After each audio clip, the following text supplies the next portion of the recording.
Good afternoon. In this video, I want to deal with a footnote in the Common Man Reference Bible by Hoffman. Now, if you have a Common Reference Bible, you know Hoffman's greatly influenced by Ruckman. And you'll see in this footnote that I'm going to read a very subtle way that Hoffman handles the situation.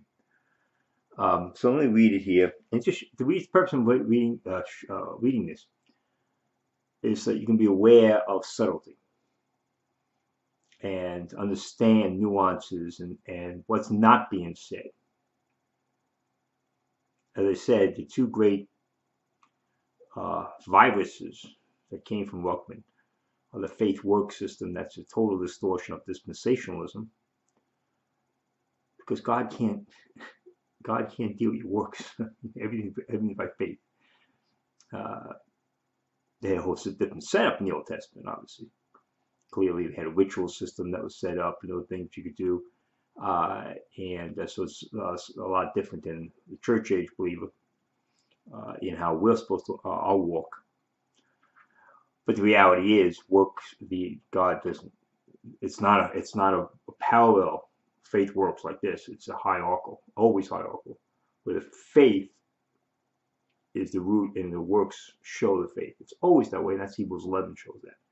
Hebrews 11 says their works showed their faith. They weren't being blessed for the works; they were being blessed for the faith. So, let's see the footnote from Acts 17:26. Remember, that's the great proof text for these guys. That's the great proof text. When it's dealing with nationalism, natural boundaries. As well, races were put up in those boundary things. But the issue of the boundaries. It's not particular race. And of course, common sense can say, yeah, well, they're going to dominate that area. I mean, the white people in Africa who were born in Africa and consider themselves Africans. That's just, like in South Africa. So, I mean, that's just, just a common sense thing where you have overlapping with people and people moving back and forth, and migrations and things like that, and wars and trade come in contact. So the Bible never forbade interracial marriage. The Jews were a particular point, because they couldn't even intermarry among the tribes, because they had to keep those tribes distinct. But those issues were spiritual. They had to come in. You had to accept their customs, the Jewish customs, become a Jew. So it was very difficult for men to be proselytes because they had to be circumcised. That was the whole big battle going on with Paul about circumcision. The Jews demanded, if you're going to be can be considered saved, Jewish, you had to be circumcised. Gentiles. And of course, that was rejected by Paul, dealing with Titus. He said, no, that's not a requirement for salvation. So that's that's a whole different issue there. But the point is, it's never forbidden. But these guys are going to distort things and twist things. And so we have to look very carefully at what they're actually saying and what they're not saying. So he writes down here on his footnote on 1726. Well, actually, I guess it's 1727. Acts 1727. It says, natural segregation lessens the distractions for searching truth. Isaiah 5:8. Now go to Isaiah 5:8 and see what that's about. It talks about the people piling up the houses together. For Jews. That passage is talking about being covetous. Nothing to do about integration, segregation. It's talking about Israel. God's rebuking Israel for their covetousness, their greed. That's why you check proof text. Ruckman is famous for he'll put proof text all over the place on you. You gotta check them. They don't say what they say. Isaiah 5:8, check it. I'm not doing anything about integration, natural segregation. I'm not doing anything with that. It's dealing with covetous people. We're piling up things, buying land and piling things up and trying to own everything. The integration of the races by deception and force causes the races to fight amongst each other because they promote their differences. Well, anything with force is going to create a reaction. The opposite word there was force. Now, but notice he's left out the word segregation. So he's looking at one side of the coin, integration by force. But you can also use force to keep people segregated. That was the Jim Crow laws. It's not legitimate reason to tell people you can't do the you can't go here because you're white or black. What is that about? I mean, it's idiotic. That's force. Interracial laws against interracial marriage are forced segregation. Anytime you use force in an illegitimate manner to integrate or to segregate, you're going to have a reaction to that. So he just told you one side of the coin because he doesn't want to look at the other side of the coin. So he's making the point of the integration. But he's not going as far as Ruckman now. But he's not going to go that route. But he's subtly putting the thing in. It's about integration, you know, that idea. We can't force integration. True. But you can't force segregation either. Voluntary integration understands the difference between people. But it's right. Everyone's different. But how's a Christian look at everybody? Lost or saved?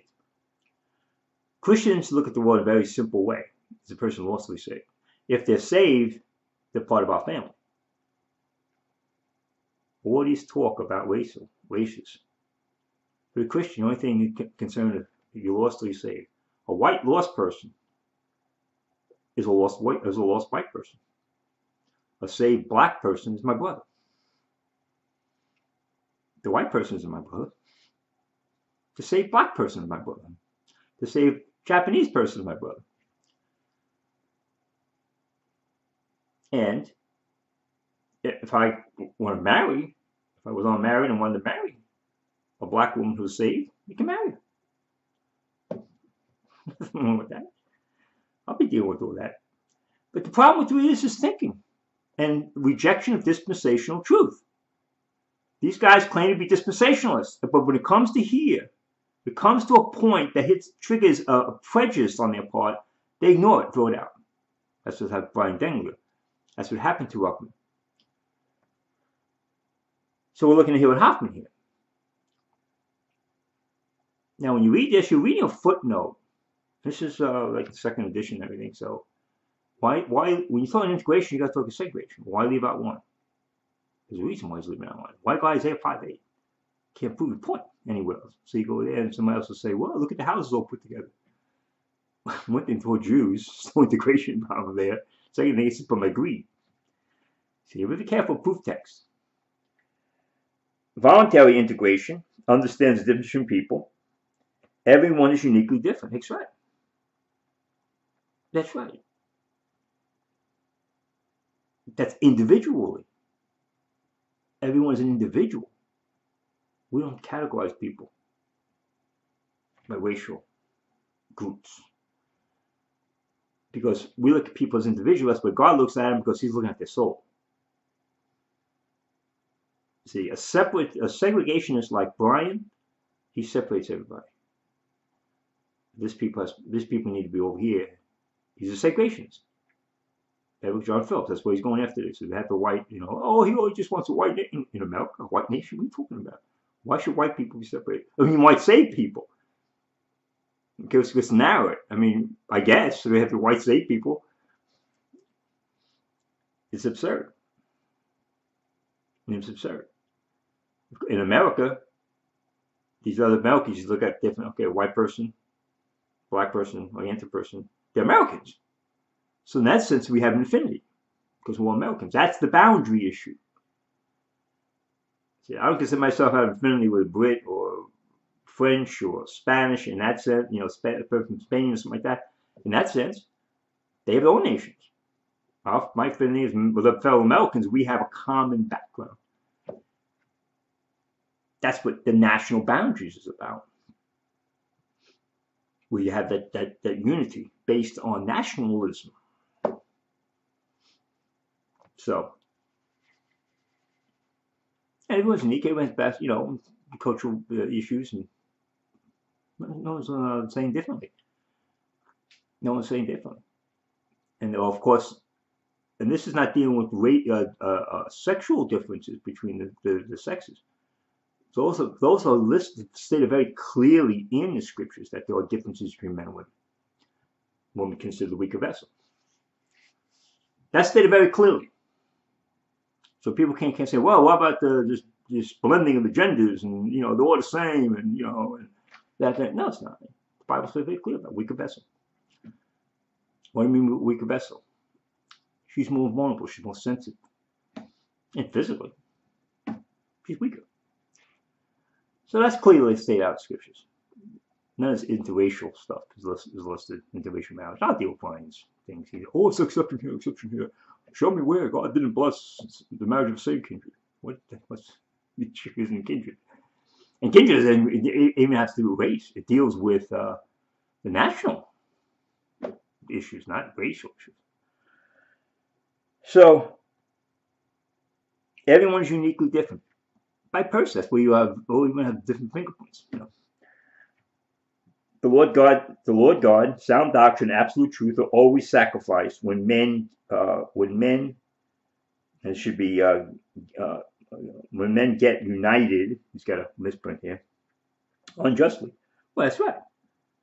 Unjustly. You can't force people together.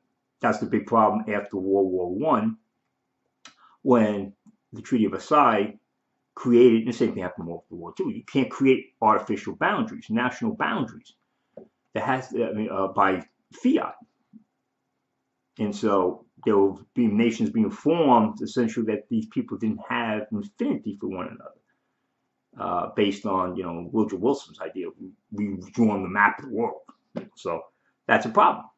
That's why there's always, you've got a lot of conflict in Eastern Europe, and bitterness on that. A lot of things going on, because some of those period when boundaries were being created that were not natural boundaries, that had a history. I mean, our United States, we were stopped at Canada. We made Canada twice. So said no, Canada's Canada. You're not taking Canada. We were limited by what we do in Mexico. We took on some lands in Mexico, California, Texas, things like that. That was essentially American. They would just kind of outline areas for Mexico. But in the Mexican War, we took those areas. But we weren't going to take Mexico. God limited it. Said, that's it. This is as far as you're going. This is it. This is your boundaries. And there were Americans who wanted to take Mexico. There were Americans who wanted to take Canada. I mean, twice they tried to, and he said, no. we got embarrassed and humiliated both times. Because God said, no, Canada's for Canadians, not for Americans. Okay, so it goes on here. Fighting is the usual outcome of forced integration. That's true. It's also the result of forced segregation. You see, he left it out. He left it out. And that's what the whole thing against these idiotic laws is saying, well, black and white can't get married, black woman, man can't get married. You're forced. You're using force to keep people apart who want to get married. And say, oh, no, you can't allow that. That'd be force. So you're using force to segregate. That was the Jim Crow laws. So yeah, you can't. This is the idea we're talking about here. But the point, you look at the notes and you say, well, Isaiah 5:8. Well, look at Isaiah 5:8, the proof text. Then you look at the thing. Well, integration. Same thing. He said one by segregation. Yeah, forced integration. Force is the opposite word. You can't force things. You can't force. That's right, because there's always going to be a reaction, a backlash. But you can't force segregation either. And that's what the idea was. I said, well, I mean, if you got to pass laws to keep people from getting married from each other, obviously these people have a problem with it. So you keep these people apart. We can't have these people come together. So, and then of course, what does Brian say about that? Well, we use distinction. What distinction? What distinctions? See, that's all flesh. All flesh. We have to keep our distinctions. The only distinction God sees is lost or saved. That's the only distinction there is. We lose our racial distinctions. You know, I think, what racial distinctions? Talking about racial distinctions. And the reality is, it's not a sin, and it's a very, in the practical things, very few.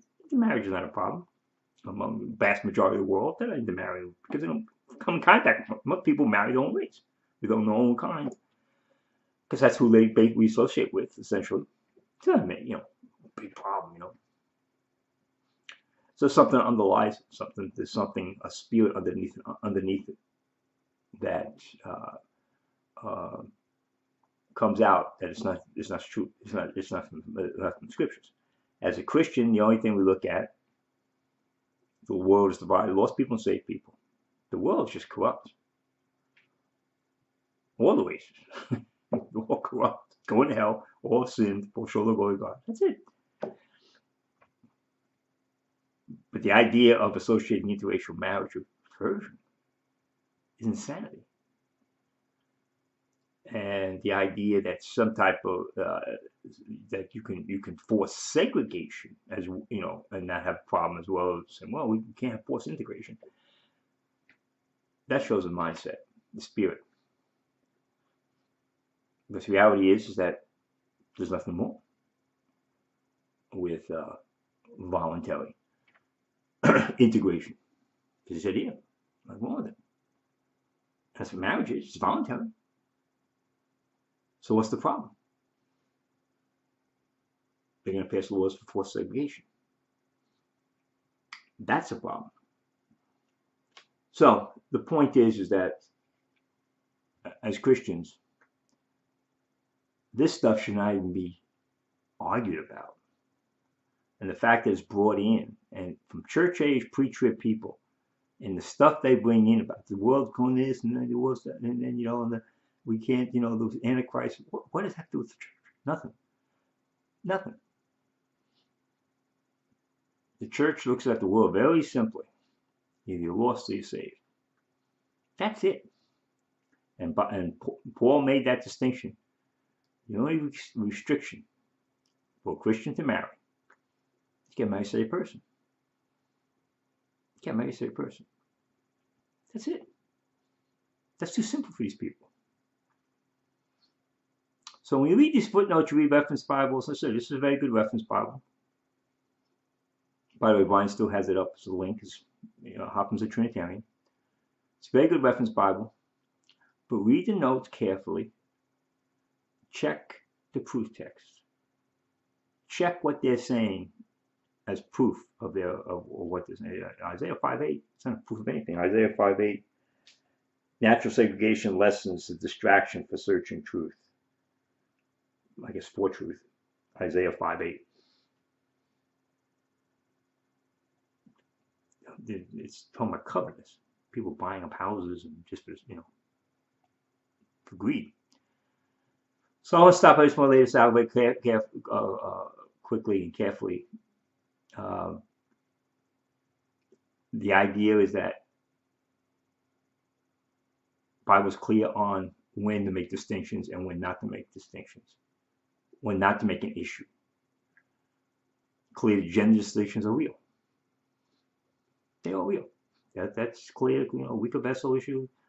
That's a fact. The Bible makes it very clear about distinctions. So you don't have to worry about that. Issues about sodomites.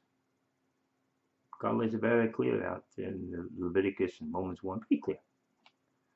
So the idea that, well, you jump from interracial marriage to issue of sodomites. No, the Bible's very clear about that. And nature itself teaches that. But nature doesn't tell you that people can't interracially marry. Nature itself tells the unbeliever, yeah, this is wrong. Because it's built in there. It says, yeah, it's the Romans 1, there's condemnations on them as just, as you know that these things are wrong. But you gotta impose the interracial. Well, yeah, nothing wrong with it. Because the Bible doesn't make it doesn't say nature teaches it's wrong. Because the people, it's just it. People just happen to be from a different racial background. It's irrelevant. It's irrelevant. So these guys got to bring all this little weird stuff. And when they look at the abuses, and they're trying to make a justification, see that, we have these abuses going on here because they allow the reaction to go on. So that's how, Satan will operate, basically a reaction and a counter reaction. And then both sides end up being wrong. So, oh, see, that one's wrong because that one, see how it happened here. I'm going to stop, put this up quickly, and then move on to some more dealing with Brian and his, now you see he's moving into a post-trib viewpoint. Not post-trib. He's saying the rapture is going to happen, but you see, we're going to need to settle down. He's looking at Matthew 24 and the fig tree and the generation. See, that thing has always been a mess up. You look at the context there. The fig tree just represents the speed at which something's going to happen. It's parable. It doesn't represent the coming of Israel. So pre-trib people have been all fouled up on when's the generation? So that's what he says. Well, since the generations, we might actually be here another 26 years. So Brian's going to get comfortable, might be. But the imminency of rapture means we might be gone tomorrow because there's nothing else to look for. No prophecies out there, nothing else out there, no signs. We don't look at signs, we don't look at things. So yeah, well, obviously we're closer today than we were yesterday, that's for sure. And so the rapture is supposed to motivate you, not depress you. Well, Brian was saying like the rapture depressed him. Well, why should I do anything? Because the rapture is going to happen. That's the argument the post-trib people make against the pre-trib people. See, pre-trib people don't want to do anything because they're waiting for the rapture to happen. It's supposed to motivate you to work because we only have today. You don't get tomorrow. But that's the argument by post-tribbers. That's why these people, Christians, don't want to do anything Christian because they're just waiting for that pre-trib, that rapture to happen. Or calling up, as Brian says. So stop here and put this up. Any questions, comments, I look forward to hearing about it. But this is a false issue brought up that is being made a major issue among this one group of believers. King James Bible believers are being associated with this whole idea of we're against interracial marriage because the Bible teaches in Acts 17 that what? What are you talking about? Oh yeah, everything has to be staying their own because the Antichrist, you'll be a pre-trib guy, right? Okay, yeah. We'll stop here. Amen. Thank you.